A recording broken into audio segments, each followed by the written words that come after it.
करायचं स्मरण. जय जय रघुवीर समर्थ. श्री समर्थ कृपेने एक सुंदर असा बोध, एक सुंदर असं श्रवण आपल्याला प्राप्त झालेलं आहे. या श्रवणाच्या माध्यमातून उत्तमाचं सामर्थ्यसुद्धा समर्थांनी प्राप्त करून दिलेलं आहे. बघा प्रत्यक्षपणे भाग कसा दिलेला आहे, नक्कीच श्रवण करूया. समर्थ म्हणाले, आयुष्याचं गणित जर चुकलं ना, शेवटी कितीही आपण प्रयत्न जरी केले तरी बाकी शून्यच राहणार आहे.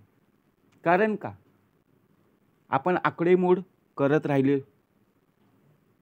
ज्यावेळी आपण शालेय शिक्षण घेतलं, कुठल्या दुकानामध्ये गेलो, आई बाबांनी आपल्याला पैसे दिले की आपण बघा पैसे घेऊन दुकानावर जायचो. 20 रुपयाची नोट दिलेली आहे आणि आपल्याला बघा वस्तू आणायची 12 रुपयाची. आता 20 रुपयाची नोट असताना 12 रुपये आपण बघा प्रत्यक्ष दुकानवाल्याला दिले आणि त्यांनी 8 रुपये आपल्याला परत दिले. हे आपलं सहजासहजी आपण उत्तर सॉल्व करू शकतो. परंतु आयुष्याचं गणित आहे ना, ते सोडवायचं आहे. त्याची आकडेमोड बघा प्रत्यक्ष जर पाहायला गेलात ना, दुनिया कशी आहे आणि त्यामध्ये आपल्याला आयुष्यातलं गणित शिकायचं आहे. समर्थ म्हणाले, श्रीमंतीचा गर्व अजिबात करू नका. का करायचा आपण श्रीमंतीचा गर्व? असेल आपल्याकडे पैसे, असेल आपल्याकडे प्रॉपर्टी, ऐशा आरामात आपण जीवन जगत असू, परंतु मिळालेले जे धन आहे, मिळालेली जी संपत्ती आहे, ती नाशिवंत आहे. फार काळ टिकू शकणारी नाहीये आणि जरी टिकली तरी आपल्याला ती काही घेऊन जाता येणार नाही. ते म्हणजे माती आहे. बरोबर की नाही? कारण ही संतांची शिकवण आहे.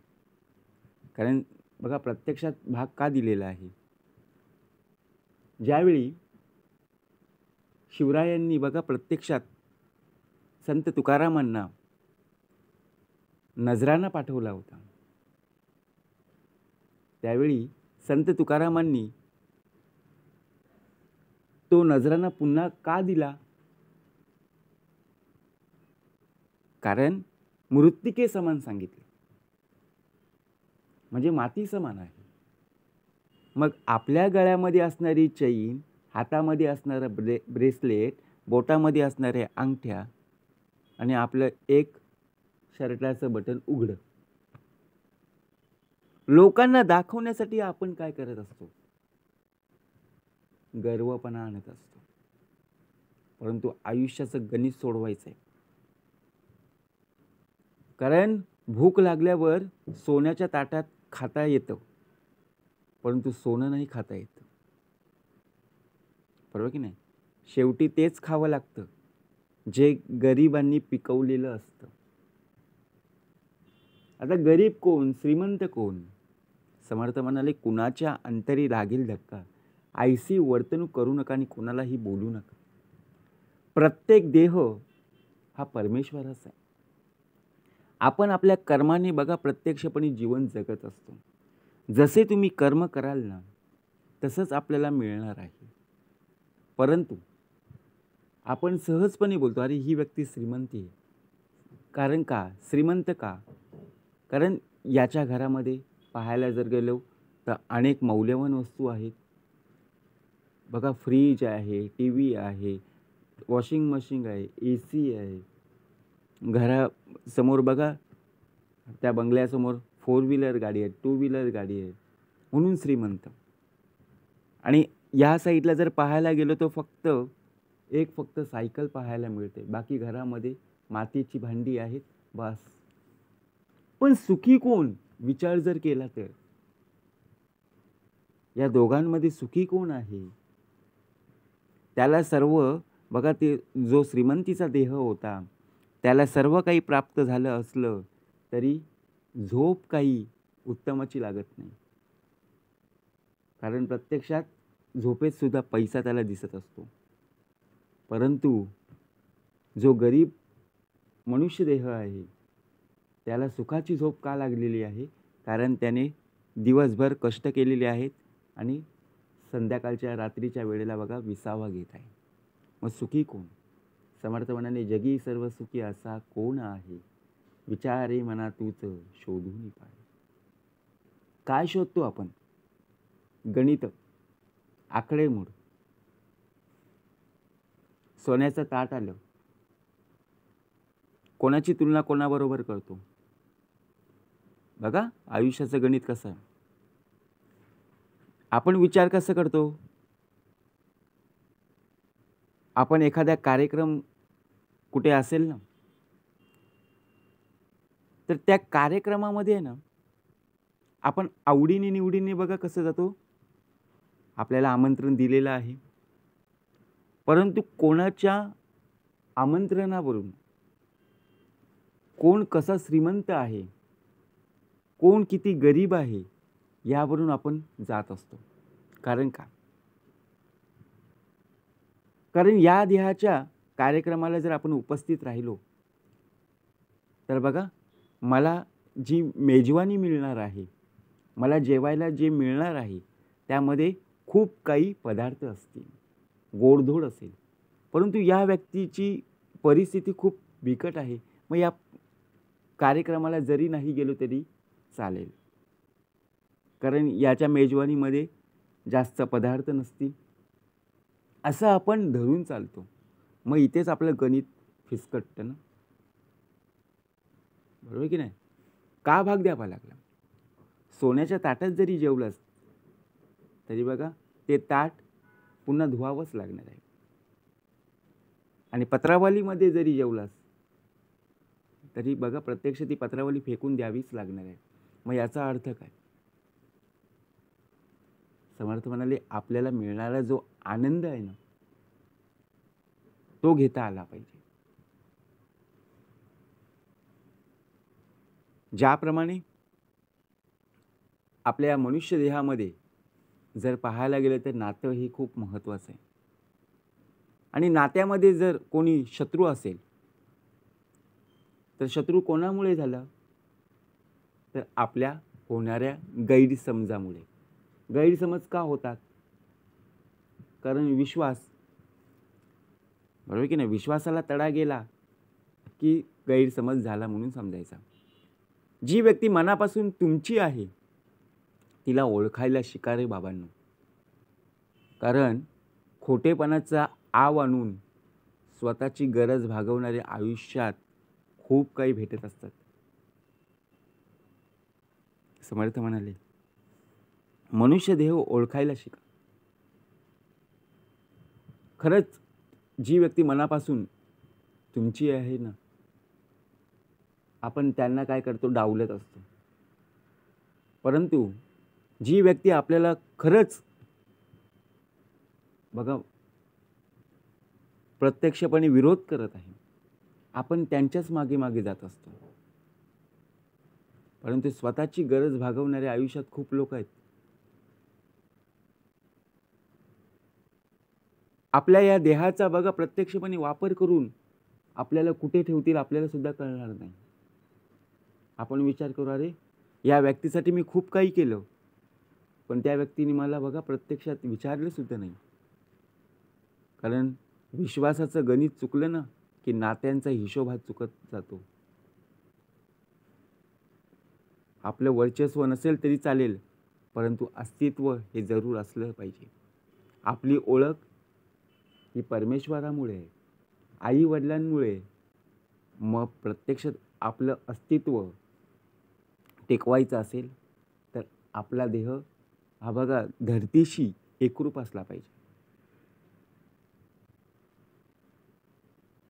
ज्याप्रमाणे आपण एखाद्या कार्यक्रमात जातो, त्या कार्यक्रमामध्ये आपल्याला जर कोणी पाणी विचारलं नाही किंवा एखादी वस्तू आपल्याला मिळाली नाही, किंवा बघा प्रत्यक्षात आपण जेवायच्या पंक्तीमध्ये उभे राहिलेलो आहेत आणि तिथून जर ती व्यक्ती समोरून जात असेल आणि आपल्याला विचारलं सुद्धा नाही की बाबा तुम्ही जेवलात का, मग आपण त्याचा राग मनामध्ये धरत असतो. एखाद्या लग्नाच्या कार्यक्रमामध्ये आपण ज्यावेळी जातो तिथे आपल्याला अक्षता मिळत नाही, एखादं गुलाबाचं फूल मिळत नाही. आपण काय विचार करणार, अरे माझ्या आजूबाजूच्यांना दिलं आणि मला का नाही दिलं. हा मनामध्ये आपल्या काय असतो, प्रश्नचिन्ह उभा असतो. मग त्याला कसा बाजूला करायचा, समर्थ म्हणाले. प्रत्यक्षात बघा, मनुष्य देह ज्या वेळेला आपली परीक्षा पाहत असतो त्यावेळी आपल्यामध्ये संयम असणं गरजेचं आहे. कारण प्रेम संपल्यावर काहीच उरत नाही.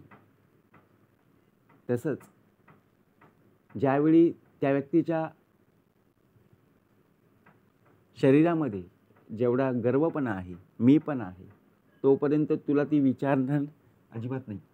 परंतु ज्या वेळेला त्या व्यक्तीचा गर्वपणा निघून जाईल ना, त्यावेळी ती व्यक्ती तुझ्यासमोर नक्कीच येईल. चुकीच्या लोकांच्या संगतीमध्ये राहिल्यावर आपलं मन चुकत नसेल तर निश्चितच आपलं काहीतरी चुकतंय.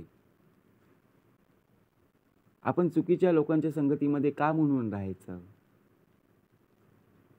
आपला देह बघा उत्तमच आहे, विचार करणं खूप गरजेचं आहे.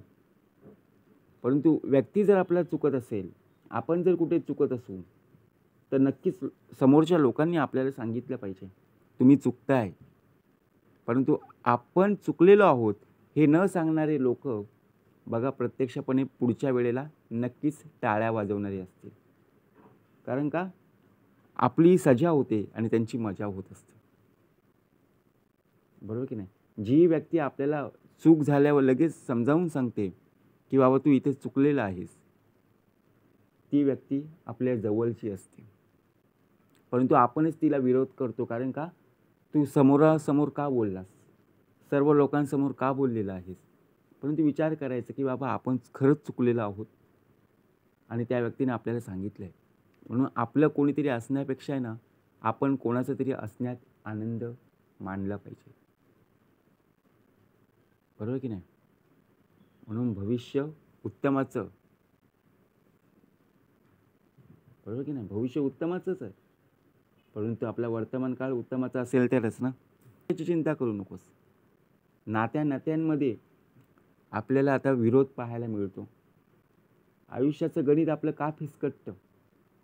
आपण विचार काय केला, अरे सर्वजण माझ्या जवळ होते परंतु एक एक बाजूला होत चाललेले आहेत. याचं कारण काय, वजाबाकी होत चाललेली आहे. समर्थ म्हणाले आपल्या आयुष्यामध्ये बेरीज वजाबाकी गुणाकार भागाकार हा होत असतो. परंतु कुठेतरी वजाबाकी होत आहे याचं कारण म्हणजे आपण आहोत. बरोबर की नाही. आपल्याला गुण वाढवायचे आहेत, अवगुण वजा करायचे आहेत, गुण गुणाकाराने वाढवायचे आहेत. बरोबर की नाही. बेरीज ही आपल्यामध्ये आयुष्य टिकवण्याचं काम करत असते. बरोबर की नाही. ज्याप्रमाणे आपण पुण्याई केली, पुण्याईचं काम केलं तर नक्कीच आपले ज्याप्रमाणे बेरीज वजाबाकी गुणाकार भागाकार आहे त्याप्रमाणे आपली किंमत वाढत जाते. बरोबर की नाही. आणि आपल्या हातून जर वाईट कर्म घडले तर वजाबाकीनुसार आपली किंमतसुद्धा कमी होते. मग किती पटीने आपली वाढवायची, हे गुण आणि अवगुण ज्यावेळी आपल्या देहाला कळतील तेव्हाच प्रत्यक्षात आयुष्याचं खरं गणित आपल्याला पाहायला मिळेल. आणि शेवटी जे काही तुमचं उरेल ते म्हणजे प्रत्यक्ष पाहायला जर गेलात पाप आणि पुण्य, म्हणजेच खरं पाहायला गेलात तर आयुष्याचं खरं कोडं हे तुम्हाला नक्कीच इथे समजेल. म्हणून आयुष्याचं गणित शिकायचं असेल तर प्रत्यक्ष जा श्री सद्गुरूशी शरण. जय जय रघुवीर समर्थ.